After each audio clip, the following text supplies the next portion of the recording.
नमस्कार दोस्तों, एक बार फिर आपके सामने बेबाक राय बेबाक बोल में आज हम बात करेंगे सरकार द्वारा चलाया जा रहा बेटी बचाओ बेटी पढ़ाओ के संबंध में। दोस्तों, आप देखते हैं आज सरकार तो बेटी पढ़ाओ बेटी बचाओ की बात करती है, परंतु आसपास देखते हैं कि स्थिति कितनी भयावह हो चुकी है। अब भी हाल ही में मैंने देखा बेबेरू की और एक गिरवा की जो घटना हुई वो शर्मनाक घटना हुई थी। एक 7 साल की बच्ची और एक 10 साल की बच्ची, क्या हो गया है समाज को। यार कितनी विडम्बना है, मतलब हैवानियत की हद हो गई है। और सरकार ऐसे लोगों के लिए ऐसे कानून क्यों नहीं बनाती कि इन लोगों की किसी लड़की को हाथ लगाने से पहले कम से कम इनकी रूह कांप जाए। ऐसा क्यों नहीं होता। जिस तरह से परिस्थिति आज लोग बेटी जन्म नहीं देना चाहते, ये विडम्बना है। क्यों? इसलिए नहीं कि वो पढ़ा नहीं सकते, इसलिए नहीं कि वो उसको पे खर्चा नहीं करना चाहते या उसको मानते नहीं हैं, इसलिए हमारी बच्ची के साथ कहीं कोई घटना ना हो जाए, इसलिए लोग बच्ची को नहीं जन्म देना चाहते। और स्थिति इतनी भयावह हो चुकी है किसी भी समाज में। आज देख लीजिए, लड़कियां बहुत कम हो गई हैं और लड़कों की शादी होना मुश्किल हो गई है। हर समाज में आप देख के चले जाइए, किसी भी गांव किसी भी शहर में हर तीसरा लड़का की शादी नहीं हुई, कुंवारा बैठा हुआ है। क्यों? इसके दोषी भी हम और आप हैं, समाज है। अगर यही परिस्थिति चलती रही और सरकार ने भी इस पर गौर नहीं किया तो बेटी पढ़ेगी ही नहीं, क्योंकि बेटी जन्म ही नहीं लेगी। लोग इस भय से आज बेटी को पैदा नहीं करना चाहते या बेटी नहीं चाहते, उनकी इच्छा नहीं है कि बेटी हो, क्योंकि डर है, उस अनहोनी का डर है जो दरिंदे बैठे हैं। इसलिए लोग बेटी नहीं चाहते। बेटी जन्म नहीं लेगी तो बेटी पढ़ेगी कैसे, बढ़ेगी कैसे। लोग अपनी लड़की जब घर से निकलती है पूछते हैं कहाँ जाती हो। यही सवाल अपने बेटे से लोग क्यों नहीं करते कि बेटा कहाँ जाते हो। परिस्थितियां बदलनी पड़ेंगी, सोच को बदलना पड़ेगा। आप अपने बेटे से भी पूछिए कि बेटा कहाँ जा रहे हो। जितनी चिंता हम बेटी की करते हैं उतना हमें बेटे से भी सवाल जवाब करने पड़ेंगे और अपने बेटे की भी हर प्रक्रिया पर हमें गौर करना पड़ेगा।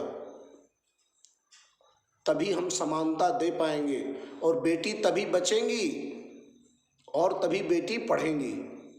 नहीं, आने वाला समय जो है ना, सिर्फ पुरुष समाज मात्र रह जाएगा और स्थिति इतनी भयावह हो जाएगी कि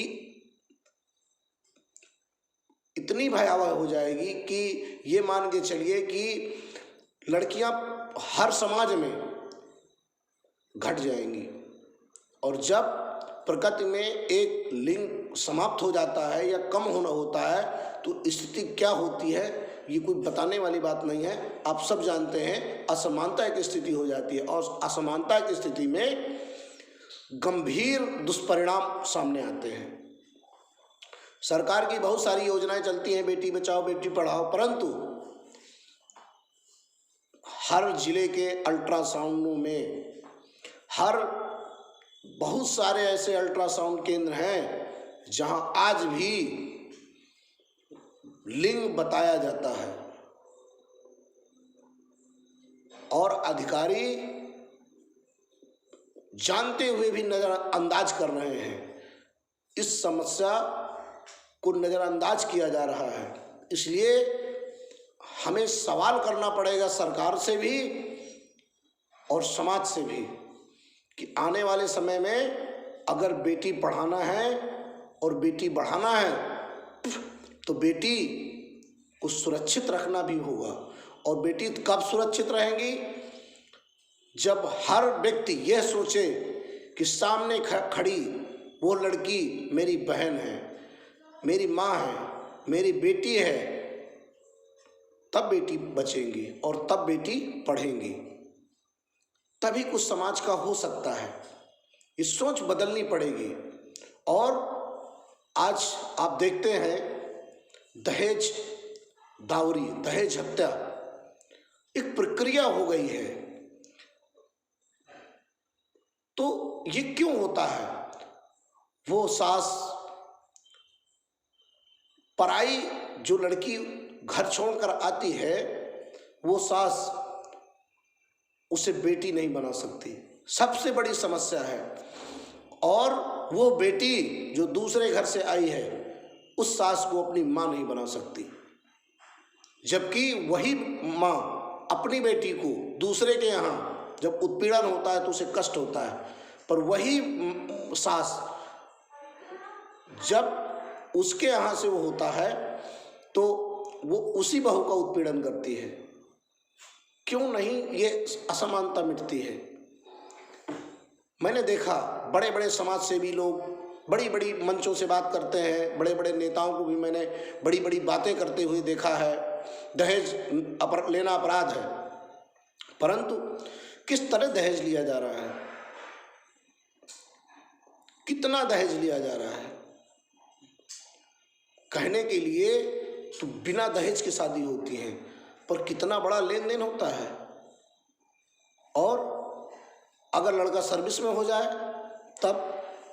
तब तो उसके 10 लाख 15 लाख 20 लाख उसकी बोली लगने लगती है, और लड़की वाला खरीदार बनना पड़ता है उसको। ऐसा क्यों? लड़का वाला की क्यों नहीं सोचता कि मेरी भी लड़की है, मुझे भी किसी के दरवाजे जाना है? इस समस्या का समाधान समाज को ही निकालना पड़ेगा।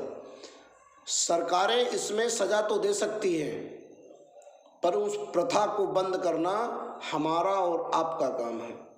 और जब तक हम सिर्फ दिखावा करेंगे, मंचों से बोलेंगे, उसको अपनी जीवन में नहीं उतारेंगे, कभी भी यह बंद नहीं हो सकता।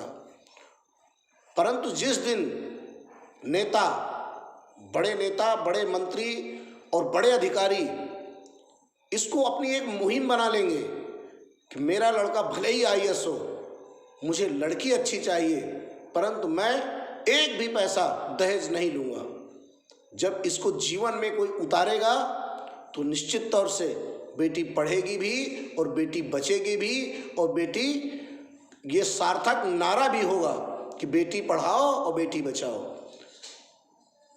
वरना ये भी सरकार का एक जुमला साबित होगा। और अगर बेटी को पढ़ाना है और बेटी को सच में बचाना है तो दहेज के खिलाफ और ये जो मानव के रूप में दानव और राक्षस बेटियों को नोच रहे हैं, इनके लिए बहुत कठोर, जब तक नियम नहीं बनेगा, जब तक इनको दंड कठोर से कठोर नहीं मिलेंगे, ये सुधार में नहीं आएंगे और ये इनका सुधार नहीं होगा। ऐसे व्यक्ति को सामाजिक तिरस्कार भी होना चाहिए। जिस परिवार में ऐसा व्यक्ति वो करता है उसका भी बहिष्कार होना चाहिए। उस व्यक्ति को कहीं भी समाज में बैठाया नहीं जाना चाहिए। उस व्यक्ति का पर्सनल तिरस्कार, भले ही उसको कोर्ट छोड़ दे, भले ही उसको सजा ना मिल पाए, परंतु ऐसे व्यक्ति को सामाजिक तिरस्कार भी होना चाहिए। तभी बेटी बचेंगी भी और बेटी पढ़ेंगी भी। आज की विभाग राय में, विभाग बोर्ड में बस यहीं तक। जय हिंद, जय भारत।